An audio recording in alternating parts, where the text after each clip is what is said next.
স্বাগতম আপনাকে প্রেতপুরী ইউটিউব চ্যানেলে।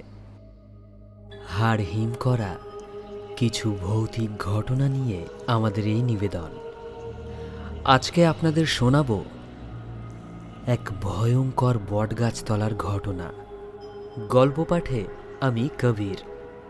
তো চলো শুরু করা যাক। আমার নাম অরুণ। আমাদের গ্রাম গঙ্গাধরপুর, বাঁকুড়ার এক কোনায়।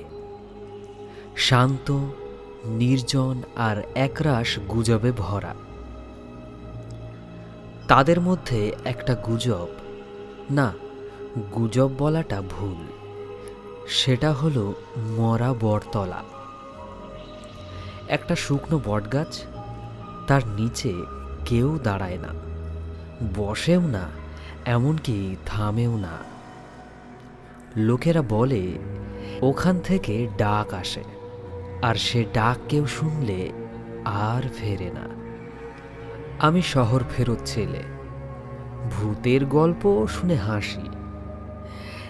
এক রাতে মাকে না জানিয়ে হাঁটতে বেরিয়ে পড়লাম, সরাসরি মরা বটতলার দিকে। গাছটা দাঁড়িয়ে আছে অন্ধকারে, যেন শত বছরের ভয় লুকিয়ে রেখেছে। ঠিক সেই মুহূর্তে বাতাস থেমে গেল, আর আমি শুনতে পাই, অরুণ। আমি থমকে দাঁড়ালাম। কে? ঘুরে দেখি কেউ কোথাও নেই। ঘরে ফিরে দেখি জুতোর তলা ভেজা, অথচ আমি তো শুকনো পথেই হেঁটেছিলাম। আর দেওয়ালে লেখা, ফিরে আয়, কাঁচা মাটি দিয়ে আঁচড় কাটা দাগ।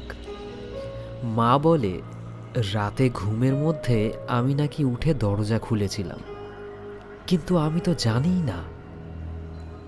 যাই হোক, পরের দিন আমি শুনতে পেলাম বছর 5 আগে ওই বটগাছে কে নাকি আত্মহত্যা করেছিল একটা ছেলে। সেই থেকে মাঝরাতে নাম ধরে ডাক আসে। যারা শোনে তারা বদলে যায়, চোখে মুখে খালি শূন্যতা।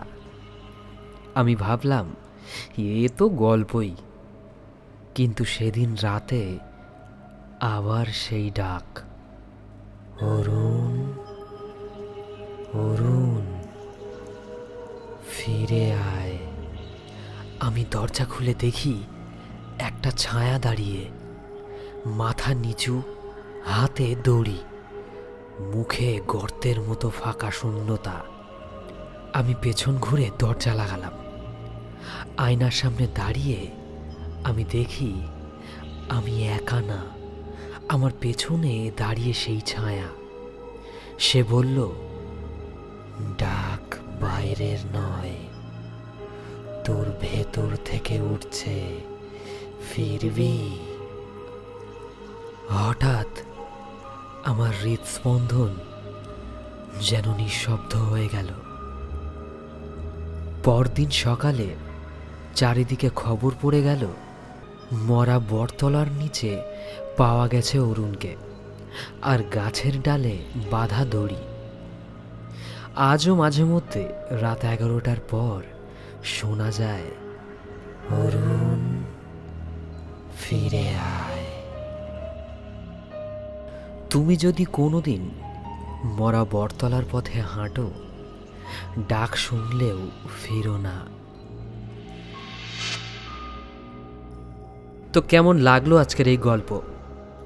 গল্পটি যদি ভালো লাগে আমাদের চ্যানেলটি সাবস্ক্রাইব করে আমাদের পাশে থাকবেন। আর এই রকমই গল্প যদি আপনি শুনতে পছন্দ করেন, তো আপনার জন্য স্ক্রিনে আমি 2টি গল্প রেকমেন্ড করলাম, শুনতে পারেন। ধন্যবাদ।